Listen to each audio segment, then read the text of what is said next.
name is Allison Brown, and I'm in the final year of my PhD candidacy at Penn State, where I research food science and international agriculture and development. When I started my PhD back in 2016, I knew a few things. I knew that I'd be using chemical and sensory analysis techniques to understand the genetic contribution to flavor of finer flavor Theobroma cacao cultivars. I knew that craft chocolate used finer flavor cultivars when making their chocolate bars. And I also knew that craft chocolate was a relatively new segment of the chocolate market. But I had a problem. What I didn't know was what consumers thought about craft chocolate and what they even looked for in chocolate products. To figure this out, I wanted to do a survey, but honestly, I didn't even know how to call these products in the survey. Do consumers call it craft chocolate? Do they use artisan chocolate, bean to bar, specialty? So to figure out consumer language around craft chocolate and also desirable attributes of chocolate products, I decided to do focus groups. What I didn't realize at the time was that these focus groups would prove to be so rich in information that a survey would no longer be necessary. Before I go further, I want to orient all of you specialty coffee folks to craft chocolate. Craft chocolate is said to have begun with Scharfenberger Chocolate Maker in 1996. This company was put together by John Scharfenberger, a winemaker, and Robert Steinberg, a physician, who took cocoa beans in their garage in Berkeley and transformed them into chocolate bars, and then successfully sold them at local farmers markets. This took off in such a big way that by 2005, the Hershey Company purchased Scharfenberger. Then in 2007, the Fine Chocolate Industry Association was formed, and in 2008, at the first Northwest Chocolate Festival in Seattle, the Craft Chocolate Makers of the Americas were formed. Later, in 2011, the Origin Chocolate event was held in Amsterdam, and in 2015, the Fine Cacao and Chocolate Institute was formed. And now here we are.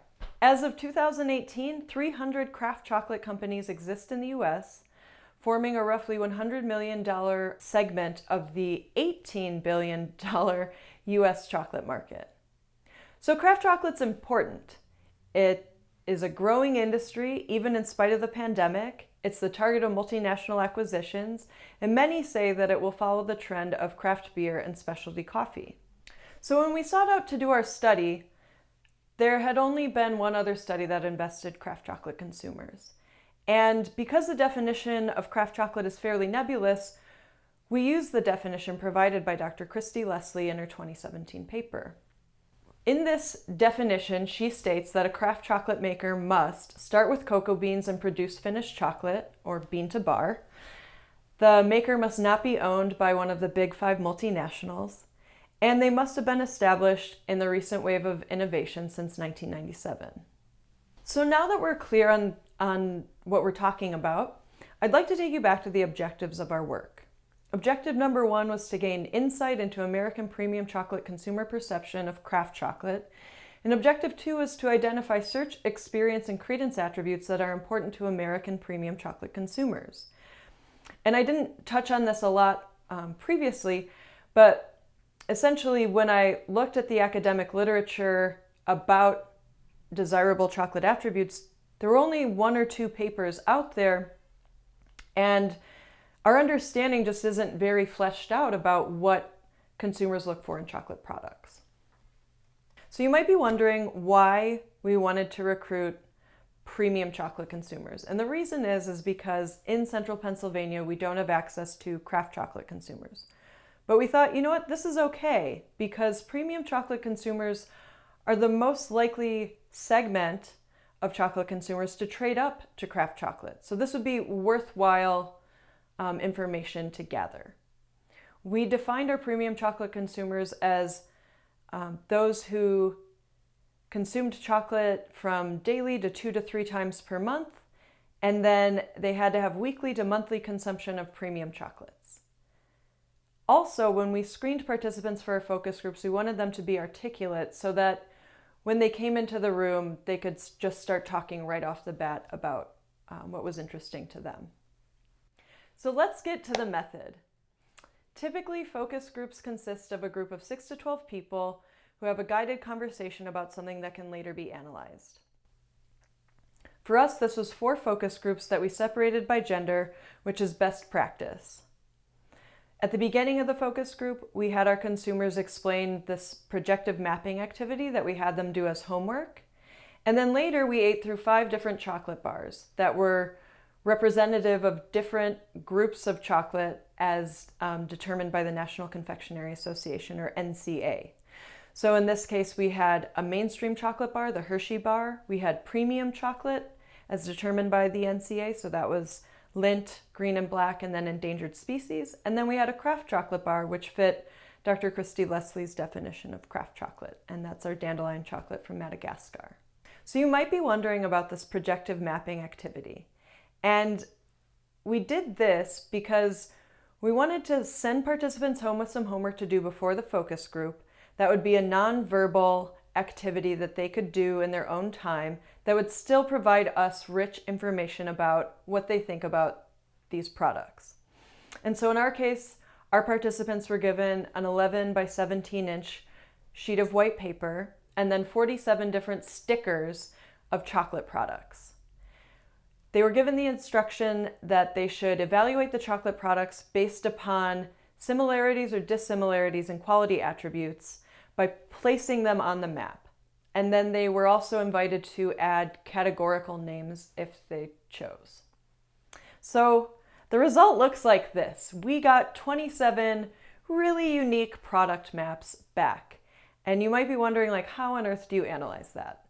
Well, what we did is we said, look, there's an X and Y axis, and we're going to take the X and Y coordinates of each of these stickers on each of these 27 maps, and then we're going to perform a multiple factor analysis using the XY coordinates and then also the descriptive categories or words. So an MFA, as it's called, is fairly similar to a principal component analysis, or a PCA, in that it provides one composite product map. And we'll get into that later. To analyze the focus groups, what we did first was take the audio that we had recorded and transcribe it. Then I used a scissor and sort technique to take all of the interesting quotes and group them together into codes, which were later subsumed into themes. And this is a method called grounded theory, which is appropriate when you're doing an exploratory method. The next thing I did was to take all of the text, all of the conversation from each focus group for each chocolate bar eaten, and I chunked those together. And from that text, I made word clouds.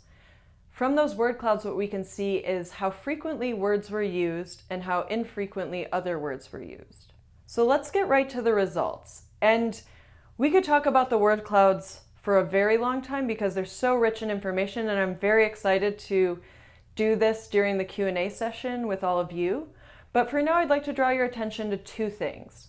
One is the word cloud of the Hershey bar, and the other is the word cloud of the dandelion bar. Because this contrast provides a lot of insight into what's going on with our craft chocolate bar. If you look at the Hershey word cloud, what you see are words that describe tastes and textures. So you've got taste, sweet, smooth, creamy. Then if you look at the craft chocolate bar, the dandelion bar, the word that stands out to me is different. So right away you're like, oh, consumers are perceiving this as different from all the other products. And then we see words like wine, coffee, flavor. And this was reinforced actually by the coding that we did, in which consumers said, look, I don't know what this is. I don't think it's chocolate. It's different from chocolate. I can't really contextualize it.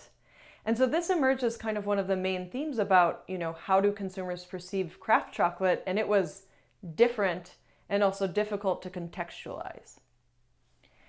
One other big theme with craft chocolate was its novelty. And, here's a quote directly from one of our consumers. Wow, that must be good. I don't even recognize it.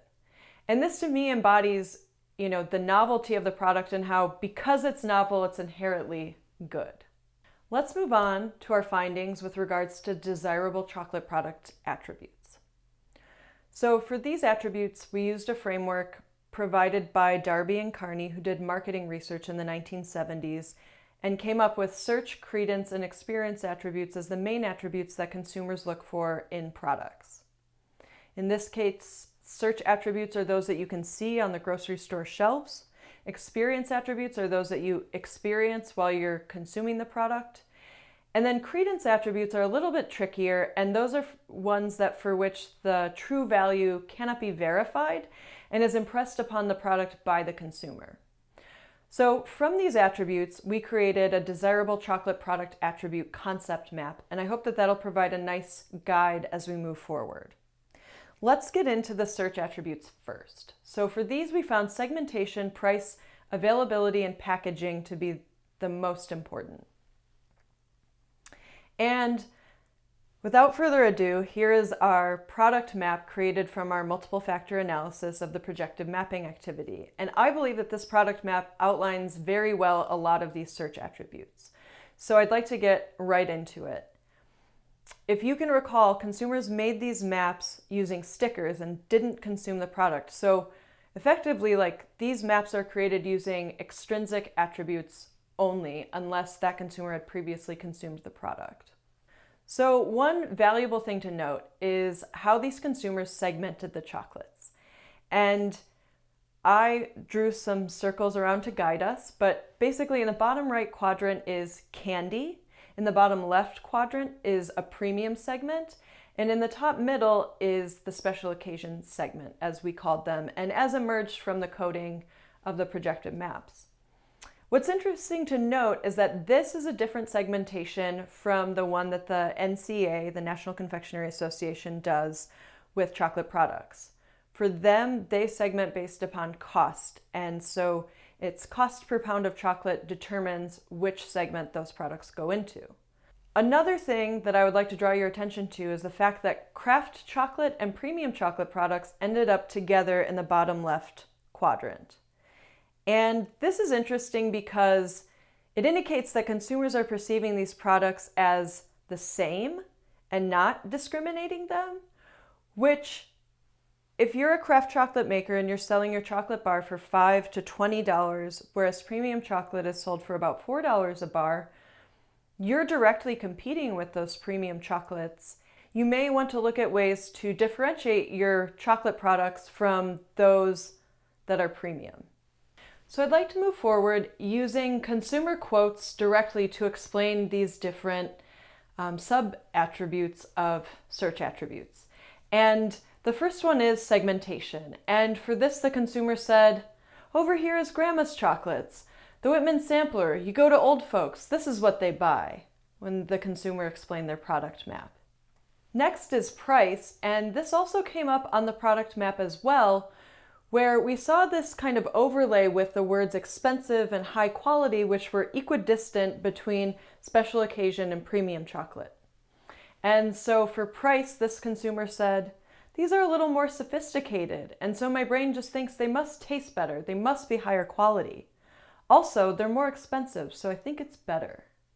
Next, we have availability, and this was really interesting to finally grasp as I was analyzing this data. But effectively, the consumer associates where the product is available for purchase with the quality of the product. So as this woman explained her product map, she said, "Then I had this weird section that was like middle of the road. You could definitely find it at a CVS. You might not find it at a gas station, but still pretty accessible and affordable, but higher quality than a Hershey's bar. Then I had the more exclusive, like this might be harder to find, or you might have to go to a Wegmans or a Trader Joe's or someplace, even just a specialty store." And the final search attribute I'd like to discuss is packaging, because this came through as one of the most important search attributes in both the projective mapping, right, because that was exclusively done with packaging because they weren't eating it, but then also it resonated during the focus group as well when we were eating through those 5 chocolate bars. And people still focused on the package attributes, such as the cocoa percentage, whether it was dark chocolate or milk chocolate, the thickness of the foil, the color of the foil, and by the way, it should be gold. So this quote sums it all up perfectly, and this consumer said, the gold packaging with the gold foil is like a Willy Wonka moment. I don't know, it just feels really special. The main credence attribute we found for chocolate consumers was trust. And you may not think that trust and chocolate go hand in hand, but in our case it was true. One of the elements of trust that was incredibly important was meaning, and this was conveyed by a person's name, a story, or a cause. Later I'll get into how the presence or lack of sustainability labels can also communicate trust depending on the consumer. I'd like to start out by talking about how a person's name can communicate meaning and ultimately trust. So this consumer says, I just still try to make good decisions as far as my health goes, but I'm more concerned about my kid. I grew up in Camp Lejeune, North Carolina. I lost both my parents because the water there was about 20,000 times the legal limit for perk. In my lifetime, the government hasn't really looked out for me that well, so I feel more like it's my responsibility to figure out what I'm putting in my body in the decisions I'm making. I'm not saying regulations are bad, I'm just saying that we do have an awful lot of them, and a lot of times they're not really getting enforced, and we don't find out until later. I don't know if that Hershey's bar is organic or non-organic, but I know they've been selling them a dang long time. I feel pretty safe buying anything with the Hershey's name on it. This next consumer describes how supporting a cause gives meaning to the product, and that meaning translates to trust. She says, I think it would be the donation portion that would drive me to that one. I don't necessarily care about organic. I don't care about gluten-free, GMO, whatever. I do like the aspect of, well, okay, and it sounds silly, but I'm buying this chocolate and I'm doing something. It makes you feel good. And that's probably why I would pick that over other chocolates. So I want to get a little bit more granular with sustainability labels, such as fair trade and organic. And for us, what we found was that a consumer's desire to see these labels on the product was truly related to their knowledge of what these labels meant, and then the importance of that knowledge. So it wasn't just a continuum, it wasn't just a spectrum, it was a matrix, actually. And people were all over the board. I had some consumers who said, look, I only buy things with organic and fair trade. I know exactly what they mean. I know exactly what the certification process is, and that's important to me. I also had consumers who said, I don't know what either of them means. I assume they mean the same thing because I always see them together, and frankly, they're not that important.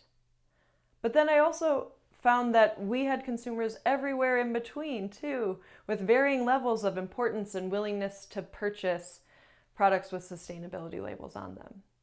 I think this consumer's quote sums up her feelings pretty well when she says, I think it's appealing because we don't grow cocoa beans here. Like coffee also. I'm a big coffee drinker. Because I can't get it locally, because I want to use it and may as well support something that is at least trying to be environmentally conscious. If they have to put all the little stickers on it, then so be it. I think it's a good thing. Finally, I'd like to move into the experience attributes. We found that consumers look for experience attributes such as the utility of the product or the joy it will bring to them and others. And this relationship is almost cyclical. So for example, I'm going to bring chocolates to a host for a party, and I know that it will bring them joy when they eat it. And when I look at the themes that came up with regards to the utility and joy attributes, I see almost a progression. So if you can imagine, you're a child and you go to certain holidays or celebrations, or you give gifts and they're chocolate gifts. And then as you grow older, you look back on those moments with fondness and experience nostalgia. Then you think, I kind of want to give myself a treat today. Like I kind of want to relive some of those pleasant experiences of my youth. So I think I'll buy myself a chocolate. And then ultimately, maybe you're having a bad day and you get yourself a chocolate bar to kind of recalibrate yourself. And so that's where you're looking for those desirable postingestive effects. So here's a quote that really embodies nostalgia. I just feel like a Hershey bar is such a basic bar, but satisfies so many of my needs. The cocoa just lingers in my mouth. It's the perfect amount of sweetness, not too sweet, especially with the morning or in the afternoon. Just the taste associates with childhood memories and s'mores, or chocolate-covered pretzels, or that whole thing I do when I was a kid. To sum up the treat myself theme that we found. I think this quote does a wonderful job. So this consumer said, "There's a chocolatier in Philadelphia, John and Kyra's. Lovely chocolates. They end up being about $5 and $6 per piece, so they're very pricey handmade chocolates. So those are the ones that I tend to buy because I don't eat a whole lot. A 50-pound box of chocolates from John and Kyra's may last me 6 months because I just won't sit and eat them. I'm going to treat myself tonight and I'm going to have a piece of that chocolate."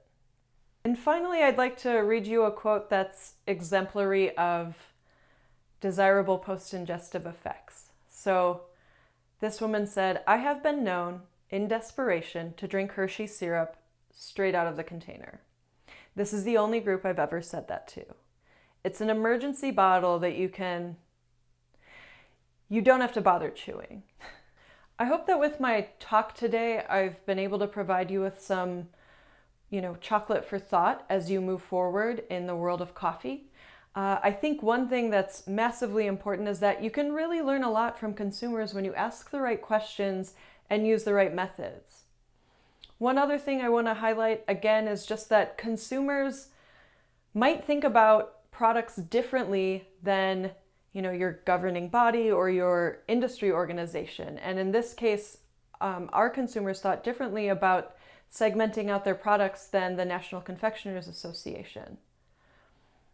Also, consumers clustered craft chocolate with premium chocolate, and this is a big deal if you're a craft chocolate maker and you're trying to, persuade premium chocolate consumers as to why they should purchase your product and why it's different or maybe even better, right, if you're the maker. So in that regard, I would recommend that craft chocolate companies should focus on packaging, consumer trust, and justifying what makes them unique from premium chocolate. I want to sincerely thank all of the folks at the Specialty Coffee Association for the invitation to speak at this RICO Symposium. I look forward to chatting with all of you at the Q&A session to follow. Thank you.